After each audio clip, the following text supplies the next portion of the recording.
नमस्कार, TV9 digital में आपका स्वागत है और मैं हूं कार्तिकेय शर्मा। हम सियासत की बात में आज चर्चा करेंगे कि हांगकांग में ठीक एक साल पहले राष्ट्रीय सुरक्षा कानून लगाया गया था। चीन ने जब इस कानून को लगाया तो उसका संदेश साफ था, कोई भी चीन के खिलाफ नहीं बोलेगा, कोई धरना प्रदर्शन नहीं होगा। अगर लोग धरना प्रदर्शन करेंगे तो सीधे जेल में जाएंगे सेडिशन के मामलों में। आज हांगकांग, जिसे आप कह सकते हैं कि एक मिनी स्टेट जैसा एक द्वीप है, 128 लोग जेल में पड़े हैं क्योंकि उन्होंने सरकार के खिलाफ शायद कभी कोई ट्वीट किया हो, कुछ फेसबुक में बोला हो या कहीं कोई भाषण दे दिया हो। हांगकांग शहर बदल गया है। आपको याद होगा 1980-1990 में जब नए सोनी और सैनियो के ट्रांजिस्टर आते थे तो लोग पूछते थे, क्यों भाई, क्या हांगकांग से आए हो? लेकिन आज हांगकांग पूरा चीन के कब्जे में है। हांगकांग में उदारवादी पेपर्स बंद करा दिए गए हैं, एप्पल डेली बंद हो गया है। हांगकांग में पुलिस ने हॉटलाइंस खोल रखी हैं। आपको ताज्जुब होगा ये जानकर, जिन हॉटलाइंस पे लोगों को कहा गया है कि आप फ़ोन करें और अपने पड़ोसियों के बारे में बताएं। यानी अगर आपको लगता है कि आपका कोई पड़ोसी सरकार के खिलाफ बात कर रहा है तो आप फ़ोन करें। और आप विडंबना देखिए कि पिछले 6 महीने में इन हॉटलाइंस पर 6 लाख से ज़्यादा लोगों ने फ़ोन भी कर दिया है। कहने का मतलब यह है कि लोग एक दूसरे पे जासूसी कर रहे हैं खुद को जिंदा रखने के लिए। और यही नहीं, जो पब्लिक लाइब्रेरीज होती हैं उसमें से चीन ने हांगकांग की पब्लिक लाइब्रेरीज में से नेल्सन मंडेला और मार्टिन लूथर किंग जूनियर की किताबों को हटा लिया गया है कि कहीं उनके मन में लोकतंत्र की बात ना आ जाए। ईरान जैसे हांगकांग की असेंबली में अब चीन तय करेगा कि कौन चुनाव लड़ेगा या कौन चुनाव नहीं लड़ेगा।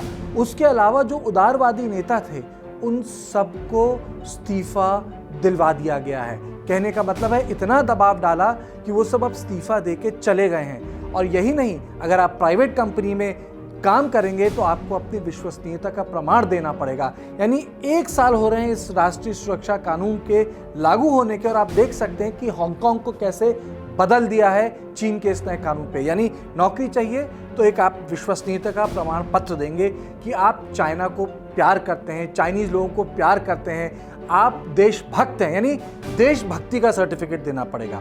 उसके साथ साथ अगर कहीं कंपनी को लगता है कि आपने कुछ ज़्यादा बात कर दी अपने ट्वीट पे, फेसबुक पे, तो हो सकता है आपकी नौकरी चली जाए। और अगर आप उसके बाद भी बात नहीं मानते हैं तो यानी आप लापता हो जाएंगे। आप सोचेंगे मैंने लापता शब्द का इस्तेमाल क्यों किया? क्योंकि हांगकांग में इस कानून के तहत लोगों को जेल में तो डाला जा रहा है लेकिन उन्हें अदालत नहीं भेजा जा रहा। कहने का मतलब है इस तरह के कानून में जब भी कोई गिरफ्तार होता है तो मामला सीधे अदालत जाता है। अदालत फैसला लेती है बेल मिलेगी या नहीं मिलेगी या इसको किस तरीके की जेल में रखा जाएगा। लेकिन चीन की जो सिक्योरिटी है आपको अदालत ही नहीं भेज रही है।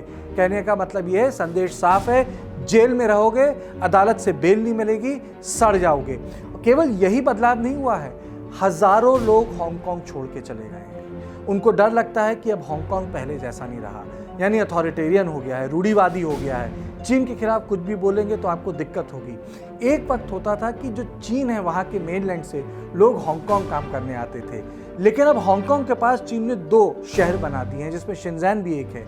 अब लोगों से कहा जा रहा है कि जो एक नई ट्रेन भी बनी है जो दोनों को जोड़ती है कि आप चीन में काम करिए।